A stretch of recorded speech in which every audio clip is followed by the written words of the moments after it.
ಭಾಳಷ್ಟು ಜನಕ್ಕೆ ಅಂತಂದರೆ ಸಮಸ್ಯೆ ಮೇಲೆ ಸಮಸ್ಯೆ, ಸಮಸ್ಯೆಯ ಮೇಲೆ ಸಮಸ್ಯೆ. ಒಂದು ಸಮಸ್ಯೆ ಆಯಿತು ಅಂತ ಇನ್ನೊಂದು ಸಮಸ್ಯೆ, ಒಬ್ಬೊಬ್ಬರಿಗೆ ಒಂದು ಸಮಸ್ಯೆ. ಮಕ್ಕಳಿಗೆ ಓದಬೇಕು ಅನ್ನೋಂಥದ್ದು ಸಮಸ್ಯೆ, ಅಯ್ಯೋ ಓದೋಕ್ಕಾಗ್ತಾಯಿಲ್ಲ ಅಂತ.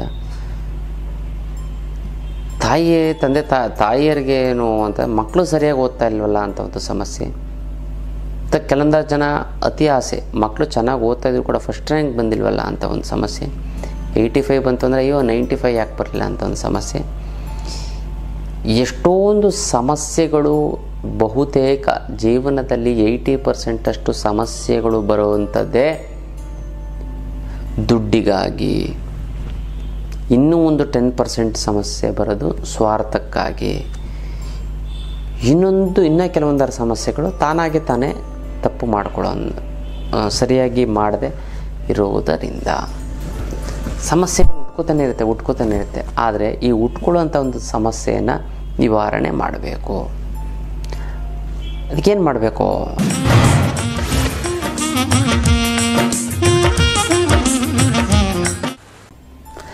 ಜೈ ಭಗವಾನ್. ಎಲ್ಲರಿಗೂ ನಮಸ್ಕಾರ. ಮಹಾದೇವಿ ಚಿದಂಶಪತಿ ಜಿಮಿ ತನ್ನ ಐಶ್ವರ್ಯಲಕ್ಷ್ಮಿ ಪ್ರಶಸ್ತಿ. ಎಲ್ಲರಿಗೂ ನಮಸ್ಕಾರ.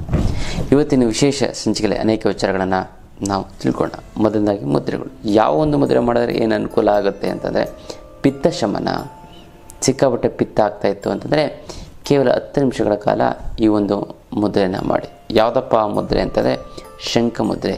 ಪಿತ್ತ ಶಮನ ಆಗಿಬಿಡ್ತದೆ. ಕೇವಲ 10 ನಿಮಿಷ ಮಾಡಿ ನೋಡಿ. ಈ ಗೆರೆ ಇದೆಯಲ್ಲ ಕೈಯಲ್ಲಿ, ಹಿಂಗೆರೆ, ಈ ಗೆರೆಯಲ್ಲಿ ಹೆಬ್ಬೆರಳನ್ನ ಇಡಿ, ಮಡಿಸಿ. ಹೆಬ್ಬೆರಳು ಪ್ಲಸ್ ತೋರ್ಬೆರಳನ್ನು ಮಾಡಿಸಿ, ಮಿಕ್ಕೆಲ್ಲ ಬೆರಳನ್ನು ಸಂಪೂರ್ಣವಾಗಿ ಮಾಡಿಸಿ. ಪಿತ್ತ ಶಮನವಾಗಿ ಬಿಡುತ್ತದೆ.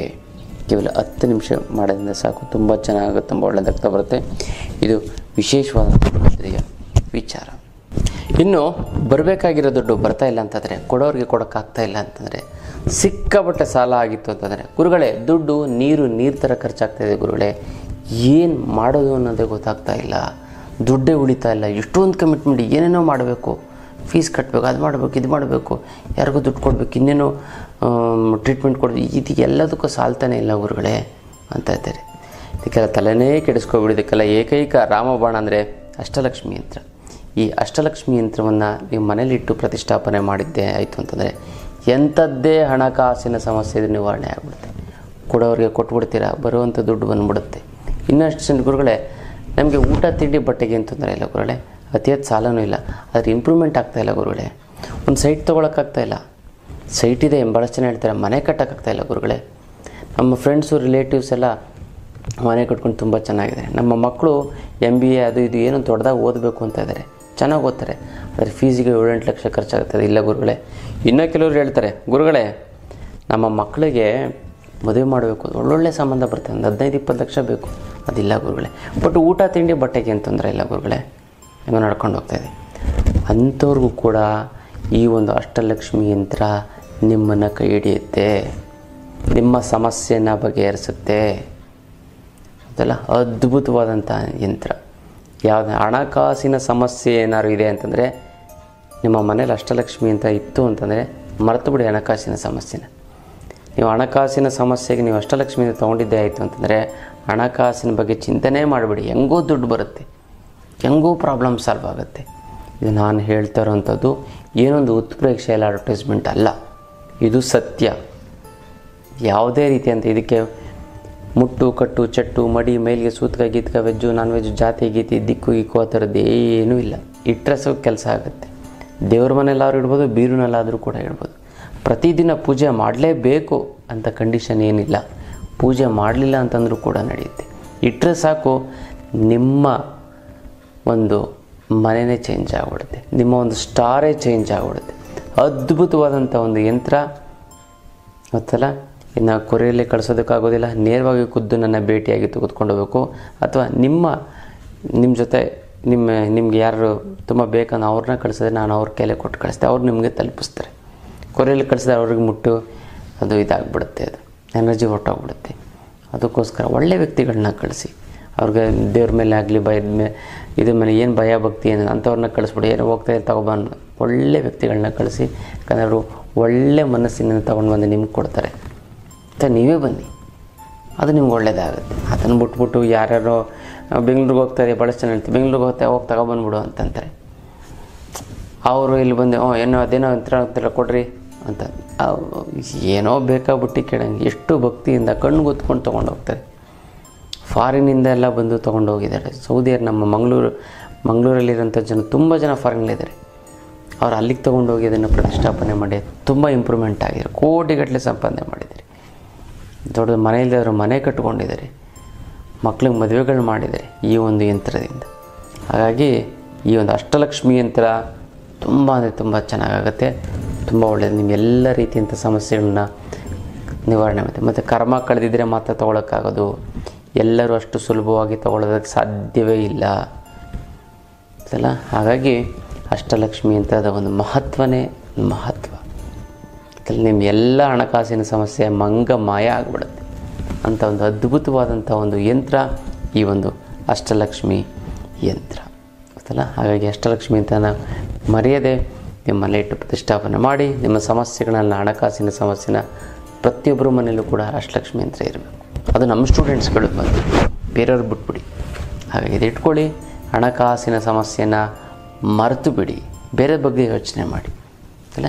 ಇದು ಅಷ್ಟಲಕ್ಷ್ಮಿ ಯಂತ್ರದ ವಿಚಾರ. ಮತ್ತು ಭಾಳಷ್ಟು ಜನಕ್ಕೆ ಅಂತಂದರೆ ಸಮಸ್ಯೆ ಮೇಲೆ ಸಮಸ್ಯೆ, ಸಮಸ್ಯೆಯ ಮೇಲೆ ಸಮಸ್ಯೆ. ಒಂದು ಸಮಸ್ಯೆ ಆಯಿತು ಅಂತ ಇನ್ನೊಂದು ಸಮಸ್ಯೆ. ಒಬ್ಬೊಬ್ಬರಿಗೆ ಒಂದು ಸಮಸ್ಯೆ. ಮಕ್ಕಳಿಗೆ ಓದಬೇಕು ಅನ್ನೋಂಥ ಒಂದು ಸಮಸ್ಯೆ, ಅಯ್ಯೋ ಓದೋಕ್ಕಾಗ್ತಾಯಿಲ್ಲ ಅಂತ. ತಾಯಿಯರಿಗೇನು ಅಂತ ಮಕ್ಕಳು ಸರಿಯಾಗಿ ಓದ್ತಾ ಇಲ್ವಲ್ಲ ಅಂತ ಒಂದು ಸಮಸ್ಯೆ. ಮತ್ತು ಕೆಲವೊಂದು ಜನ ಅತಿ ಆಸೆ, ಮಕ್ಕಳು ಚೆನ್ನಾಗಿ ಓದ್ತಾ ಇದ್ರು ಕೂಡ ಫಸ್ಟ್ ರ್ಯಾಂಕ್ ಬಂದಿಲ್ವಲ್ಲ ಅಂತ ಒಂದು ಸಮಸ್ಯೆ. 85 ಬಂತು ಅಂದರೆ ಅಯ್ಯೋ 95 ಯಾಕೆ ಬರಲಿಲ್ಲ ಅಂತ ಒಂದು ಸಮಸ್ಯೆ. ಎಷ್ಟೊಂದು ಸಮಸ್ಯೆಗಳು, ಬಹುತೇಕ ಜೀವನದಲ್ಲಿ 80% ಅಷ್ಟು ಸಮಸ್ಯೆಗಳು ಬರುವಂಥದ್ದೇ ದುಡ್ಡಿಗಾಗಿ. ಇನ್ನೂ ಒಂದು 10% ಸಮಸ್ಯೆ ಬರೋದು ಸ್ವಾರ್ಥಕ್ಕಾಗಿ. ಇನ್ನು ಕೆಲವೊಂದರ ಸಮಸ್ಯೆಗಳು ತಾನೇ ತಪ್ಪು ಮಾಡ್ಕೊಳ್ಳೋ ಸರಿಯಾಗಿ ಮಾಡದೆ ಇರುವುದರಿಂದ ಸಮಸ್ಯೆಗಳು ಉಟ್ಕೋತಾನೆ ಇರುತ್ತೆ. ಆದರೆ ಈ ಉಟ್ಕೊಳ್ಳೋಂಥ ಒಂದು ಸಮಸ್ಯೆಯನ್ನು ನಿವಾರಣೆ ಮಾಡಬೇಕು. ಅದಕ್ಕೇನು ಮಾಡಬೇಕು ಅಂತಂದರೆ ನಮ್ಮಲ್ಲಿರುವಂತಹ ಒಂದು ತತ್ವವನ್ನು ಕಡಿಮೆ ಮಾಡ್ಕೋಬೇಕು. ಹೇಗೆ ಕಡಿಮೆ ಮಾಡ್ಕೋಬೇಕು? ಕಣ್ಣಿಗೆ ಕಾಣಿಸೋದಿಲ್ಲ, ಬಟ್ ಅದು ಕ್ರಿಯೆ ಆಗಬೇಕು. ಕ್ರಿಯೆ ಆಗ್ತಾ ಇರುತ್ತೆ. ಏನು ಅಂತಂದರೆ, ನೀವು ಈ ಒಂದು ವಸ್ತುಗಳನ್ನು ನೀವು ದಾನ ಕೊಡಬೇಕು. ಎಲ್ಲಿಗೆ ಕೊಡಬೇಕು? ದೇವಸ್ಥಾನಕ್ಕೂ ಕೊಡ್ಬೋದು, ಬಡವ್ರಿಗೆ ಕೊಡ್ಬೋದು, ಬ್ರಾಹ್ಮಣರಿಗೆ ಕೊಡ್ಬೋದು, ಸತ್ಪಾತ್ರರಿಗೆ ನೀವು ಕೊಟ್ಟರೆ ಭಕ್ತಿಯಿಂದ ಅದನ್ನು ತೆಗೆದುಕೊಂಡು ಕಣ್ಗೊತ್ಕೊಂಡು ಅದನ್ನು ಉಪಯೋಗಿಸ್ಕೊಳ್ಳೋಂಗಿರಬೇಕು.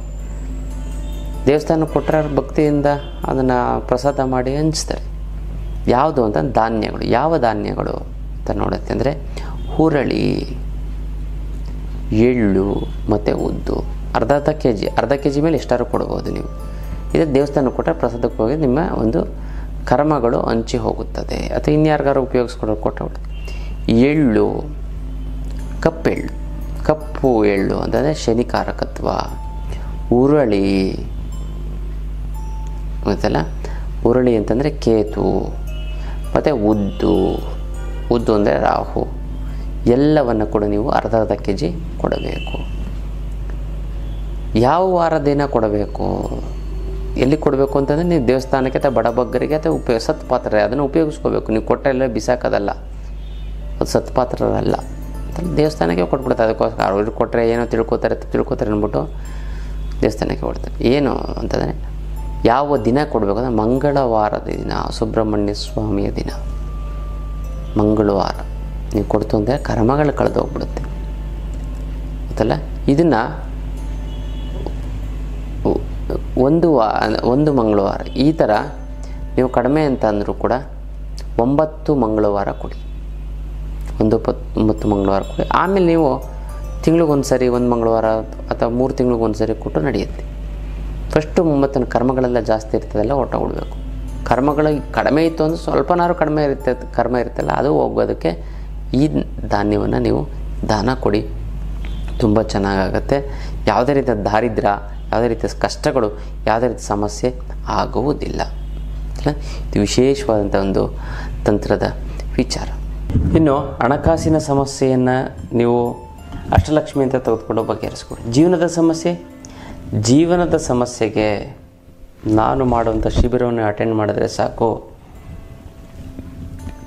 ಈ ಸರಿ ಕುಂಡಲಿನಿ ತಂತ್ರ ಮತ್ತು ಈ ಕುಂಡಲಿನಿ ತಂತ್ರ ಹೇಳ್ಕೊಡ್ತೀನಿ, ಮುದ್ರಾ ಯೋಗವನ್ನು ಹೇಳ್ಕೊಡ್ತೀನಿ, ಜೊತೆಗೆ ಯಂತ್ರ ಮಂತ್ರ ತಂತ್ರದ ಕ್ಲಾಸಸ್ಸನ್ನು ಕೂಡ ಹೇಳ್ಕೊಡ್ತೀನಿ. ಭಾಳಷ್ಟು ಜನ ಒತ್ತಾಯದ ಮೇರೆಗೆ ಇಲ್ಲ ಗುರುಗಳೇ ಮತ್ತೆ ಮಾಡಿ ನೀವು ಕುಂಡಲಿನಿ ಅಂತ ಹೇಳಿದ್ರು, ಅದನ್ನು ಕೂಡ ಹೇಳ್ಕೊಡ್ತೀನಿ, ಗೊತ್ತಲ್ಲ.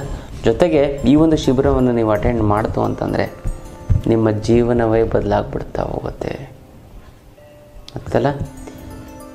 ಯಾವ ಒಂದು ಸಮಸ್ಯೆನ, ನಿಮ್ಮ ದೈಹಿಕವಂಥ ಸಮಸ್ಯೆನ, ಮಾನಸಿಕವಂಥ ಸಮಸ್ಯೆನ ನೀವೇ ನಿಮ್ಮ ಕೈಯಾರೆ ಗುಣ ಮಾಡ್ಕೊಳ್ಬೋದು, ಗೊತ್ತಲ್ಲ. ನೀವೇನು ಮಾಡ್ಬೋದು ಅಂತಂದರೆ ಇದನ್ನು ಹೆಂಡ್ತಿನ ಗಂಡ ಚೇಂಜ್ ಮಾಡ್ಬೋದು, ಗಂಡನ್ನು ಹೆಂಡ್ತಿ ಚೇಂಜ್ ಮಾಡ್ಬೋದು. ನಿಮ್ಮ ಒಂದು ಈ ಒಂದು ಶಕ್ತಿಯನ್ನು ನಾನು ಏನೇ ಹೇಳ್ಕೊಡು, ವಿಶೇಷವಾದಂಥ ಶಕ್ತಿ ಏನಂತಂದರೆ ಮಂತ್ರ ದೀಕ್ಷೆಯನ್ನು ಕೊಡ್ತೀನಿ. ಆ ಮಂತ್ರವನ್ನು ಹೇಳಿಕೊಂಡು ಕೆಲವೊಂದು ತಂತ್ರ ಇದೆ, ನಮ್ಮ ಆನ್ ದಿ ಸ್ಪಾಟ್ ನೀವು ಮಾಡಿ ಅದನ್ನು ಚೇಂಜ್ ಮಾಡೋದು. ಬೇರೆಯವರ ಮನಸ್ಸನ್ನು ನೀವು ಚೇಂಜ್ ಮಾಡ್ಬೋದು. ನಿಮ್ಮ ತಂಗಿನೋ ಅಕ್ಕ ನಿಮ್ಮ ಬೈಕೋತಾ ಇರ್ತಾರೆ, ಅವರ ಮನಸ್ಸನ್ನು ಮೆಸ್ಮರೈಸ್ ಅಂತ ಹೇಳ್ತಾರೆ.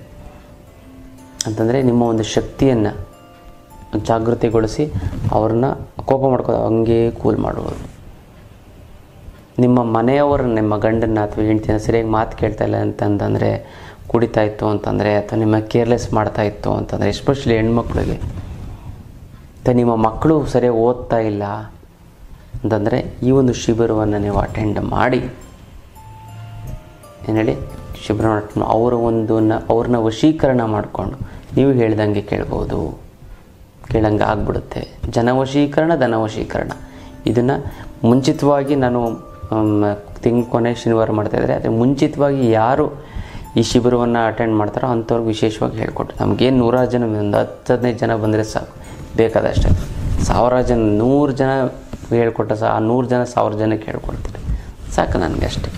ಹಾಗಾಗಿ ಆ ಶಿಬಿರವನ್ನು ಅಟೆಂಡ್ ಮಾಡಿ, ಮಿಸ್ ಮಾಡಬೇಡಿ. ಮತ್ತು ಜೊತೆಗೆ ಇನ್ನೊಂದು ಅಂತಂದರೆ, ನಿಮ್ಮ ಒಂದು ಸಮಸ್ಯೆ ನೀವೇ ಗುಣ ಮಾಡ್ಕೋಬೋದು. ನಿಮ್ಮ ದೈಹಿಕವಾಗಿ ಪೇನ್ ಕಿಲ್ಲರ್ ತೊಗೊಳಂಗೇ ಇಲ್ಲ. ಇವಾಗ ಒಂದು ಇಂಜೆಕ್ಷನ್ ಕೊಡ್ತು ಅಂತಂದರೆ, ತಲೆನೋವು ಅಥವಾ ಹೊಟ್ಟೆ ನೋವು ಬಂತು ಅಂತಂದರೆ, ಕಡಿಮೆ ಅಂತಂದರೆ ಅರ್ಧ ಗಂಟೆ ಬೇಕು, ಮಿನಿಮಮ್ 20 ನಿಮಿಷನಾದ್ರು ಬೇಕು.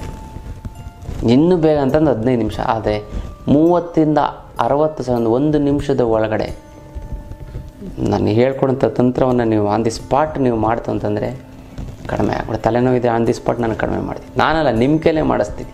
ಬೇರೆಯವ್ರಿಗಾರ ಮಂಡಿ ನೋಯ್ತು, ತಲೆನೋಯ್ತು, ಆನ್ ದಿ ಸ್ಪಾಟ್ ಹೋಗುತ್ತೆ. ಅದು ಆ ಒಂದು ಕಲೆಯನ್ನು ಹೇಳ್ಕೊಡ್ತೀನಿ. ಇದೆಲ್ಲ ಸೈನ್ಸ್, ವಿಜ್ಞಾನ. ಇದು ಏನೋ ಬೇರೆ ಇನ್ನೇನೂ ಅಲ್ಲ, ದೈವಶಕ್ತಿ ಇರುವಂಥದ್ದು. ಅದು ಹೇಗೆ ವರ್ಕ್ ಆಗುತ್ತೆ, ಹೇಗಿದೆ, ಯಾವ ರೀತಿ ಬೇರೆಯವ್ರಿಗೆ ಸಮಸ್ಯೆ ನಿವಾರಣೆ ಆಗುತ್ತೆ. ನೀವು ಹೊಟ್ಟೆ ಮೇಲೆ ಕೈ ಇಟ್ಬಿಟ್ಟು ಹೊಟ್ಟೆ ನೋಯ್ತಾ ಇತ್ತು ಅಂತ ಆ ಮಂತ್ರ ಹೇಳ್ಕೊಂಡು ನಾನು ಹೇಳುವಂಥ ಒಂದೇ ಒಂದು ಪ್ರಾಸೆಸ್ ಮಾಡಿ. ಇದು ರೇಖಿ ಪ್ರಾಣಿಕ್ ಇಲ್ಲ, ವಿತಿನ್ 30 ಸೆಕೆಂಡ್ಸು, 1 ನಿಮಿಷದ ಒಳಗಡೆ ನೋವು ಕಡಿಮೆ ಆಗುತ್ತೆ. ಅದನ್ನು ನಾನು ಹೇಳ್ಕೊಡ್ತೀನಿ, ಅದನ್ನು ಕಲ್ತ್ಕೊಳ್ಳಿ ಅಲ್ಲ. ಅಂತ ಒಂದು ಅದ್ಭುತ ಇದನ್ನು ಅಟೆಂಡ್ ಮಾಡ್ತು ಅಂತಂದರೆ ನಿಮ್ಮ ಕಾಯಿಲೆಗಳನ್ನು ನಾವು ವಿತೌಟ್ ಮೆಡಿಸಿನ್ಸ್ ನೀವೇ ಗುಣ ಮಾಡ್ಕೋದು, ಬೇರೆಯವ್ರ ಕಾಯಿಲೆಗಳನ್ನ ಗುಣ ಮಾಡ್ಕೋಬೋದು, ಬೇರೆಯವ್ರನ್ನ ಜನವಶೀಕರಣ, ಧನವಶೀಕರಣ ಮಾಡ್ಕೋಬೋದು. ಜೊತೆಗೆ ನಿಮಗೆ ವಯಸ್ಸಾಗಲ್ಲ, ಸುಸ್ತಾಗಲ್ಲ. ನೀವು ಹೆಂಗೆ 40 ವರ್ಷ ಇರುತ್ತೆ ಅಂತ ನೀವು 80 ವರ್ಷ ಆದರೂ ನೀವು ಹಂಗೇ ಇರ್ತೀರ, ಗೊತ್ತಲ್ಲ. ಮತ್ತು ಬೆವರಾಗಲ್ಲ, ಮತ್ತು ನಿಮಗೆ ಬೇಡದೆಲ್ಲ ತಿನ್ನಬೇಕು ಅಂತ ಆಸೆ ಆಗುತ್ತೆ, ಅದನ್ನು ಅವಾಯ್ಡ್ ಮಾಡಿಬಿಡ್ತೀರ. ಈ ಥರ ಅದ್ಭುತವಾದಂಥ ಒಂದು ವಿಚಾರ. ನಿಮ್ಮ 2 ಹೆಬ್ಬೆರಳಿನ 2 ಹುಬ್ಬಿನ ಮಧ್ಯೆ ನಾನು ಹೆಬ್ಬರಳಿಟ್ಟು ಇನಿಷಿಯೇಷನ್ ಅಂದರೆ ದೀಕ್ಷೆಯನ್ನು ಕೊಡ್ತು ಅಂತಂದರೆ, ದೀಕ್ಷೆ ಅಂದರೆ ಸನ್ಯಾಸ ದೀಕ್ಷೆ ಅಲ್ಲ, ಮಂತ್ರ ದೀಕ್ಷೆ. ಏನೋ ಒಂದು ನಿಮ್ಮ ಸಾಫ್ಟ್ವೇರ್ನ ಚೇಂಜ್ ಮಾಡ್ಬೋದು, ನಿಮ್ಮ ಸ್ವಭಾವವನ್ನು ಚೇಂಜ್ ಮಾಡ್ಬೋದು, ನಿಮ್ಮ ಒಳ್ಳೆ ಸೂಪರ್ ಹ್ಯೂಮನ್ ಆಗಿ ಮಾಡ್ಬೋದು, ಆಕರ್ಷಕ ವ್ಯಕ್ತಿಯಾಗಿ ಮಾಡ್ಬೋದು. ನೀವು ಏನು ಬೇಕು ನಿಮ್ಮ ಇಷ್ಟಾರ್ಥಗಳನ್ನು ನೀವು ಅಲ್ಲಿ ಬಂದು ಹೇಳ್ತು ಅಂದರೆ ಅದೇ ಥರ ನಾನು ಹೆಬ್ಬರಳನ್ನು ಇಟ್ಟು ನಿಮ್ಮ ಒಂದು ಸಾಫ್ಟ್ ಮೈಂಡಲ್ಲಿರೋಂಥ ಸಾಫ್ಟ್ವೇರ್ನ ಚೇಂಜ್ ಮಾಡ್ತೀನಿ. ಪಿಟ್ಯೂಟರಿ ಪೀನಲ್ ಗ್ಲ್ಯಾಂಡ್ಸ್ ಇರುತ್ತಲ್ಲ, ಅದನ್ನು ನೀವು ಆಗ ಖುದ್ದಾಗಿ ನೀವೇ ಅದನ್ನು ಅನುಭವಿಸ್ಬೋದು. ನಿಮ್ಮ ಸಾಫ್ಟ್ವೇರ್, ನನ್ನ ಸಾಫ್ಟ್ವೇರ್ ನಿಮ್ಮ ಹಣೆ ಬರಹ ಚೇಂಜ್ ಮಾಡ್ಬೋದು. ಹಣೆ ಬರಹ ಚೇಂಜ್ ಮಾಡೋಕ್ಕೆ ನಾನೇನು ಬ್ರಹ್ಮ ಅಲ್ಲ, ಬಟ್ ನಿಮ್ಮ ಹಣೆ ಬರಹ ನೀವೇ ಚೇಂಜ್ ಮಾಡ್ಕೋದು. ನೀವು ಮನಸ್ಸು ಮಾಡಿದ್ದೆ ಆಯಿತು ಅಂತಂದರೆ ಇನಿಷಿಯೇಷನ್ನ ಕೊಡ್ತೀನಿ, ಗೊತ್ತಲ್ಲ. ಅಂದರೆ ನಿಮ್ಮ ಸ್ವಭಾವ, ನೀವು ಸಿಗರೇಟ್ ಸೇರ್ತಾ ಇರ್ತೀರ, ಸಿಗರೇಟ್ ಬಿಡಿ ಅಂತ ನಾನು ದೀಕ್ಷೆ ಸಿಗರೇಟ್ ಬಿಟ್ಬಿಡ್ತೀರ ನೀವು. ಇದು ಅಂದರೆ ಹಣೆ ಬರ ಚೇಂಜ್ ಆದಂಗೆ ತಾನೆ. ನಿಮ್ಮ ಸ್ವಭಾವ ಚೇಂಜ್ ಆದರೆ ಹಣೆ ಬರ ಅಂದರೆ ಬೇರೆ ಇನ್ನೇನೂ ಅಲ್ಲ. ನಿಮ್ಮ ಸ್ವಭಾವ ಚೇಂಜ್ ಆಯಿತು, ನಿಮ್ಮ ಹಣೆ ಬರ ಚೇಂಜ್ ಆಯಿತು. ಸೋಮವಾರ ಕಷ್ಟಪಟ್ಟು ದುಡಿತೀನಿ ಅಂತಂದರೆ ಅವನು ಒಳ್ಳೆ ಶ್ರೀಮಂತ ಆಗ್ತಾನೆ. ಇದು ಹಣೆ ಬರ ಚೇಂಜ್ ಆಗ್ತಾನೆ. ಇಷ್ಟೇ, ನಿಮ್ಮ ಗುಣ ಚೇಂಜ್ ಮಾಡಿಕೊಂಡೆ ನೀವು ಹಣೆ ಬರ ಚೇಂಜ್ ಮಾಡ್ಕೊಂಡಂಗೆ ಲೆಕ್ಕ. ಅದಕ್ಕೋಸ್ಕರ ಮಿಸ್ ಮಾಡದೆ ಈ ಶಿಬಿರನ ಅಟೆಂಡ್ ಮಾಡಿ, ತುಂಬ ಚೆನ್ನಾಗಾಗುತ್ತೆ, ತುಂಬ ಒಳ್ಳೆಯದಾಗ್ತವೆ. ಇದು ವಿಶೇಷವಾದಂಥ ಒಂದು ಶಿಬಿರದ ವಿಚಾರ ಇನ್ನಷ್ಟು ವಿಚಾರಗಳನ್ನು ತಿಳ್ಕೊಳ್ಳೋಣ ಮುಂದಿನ ಸಂಚಿಕೆ. ಅಲ್ಲಿವರೆಗೂ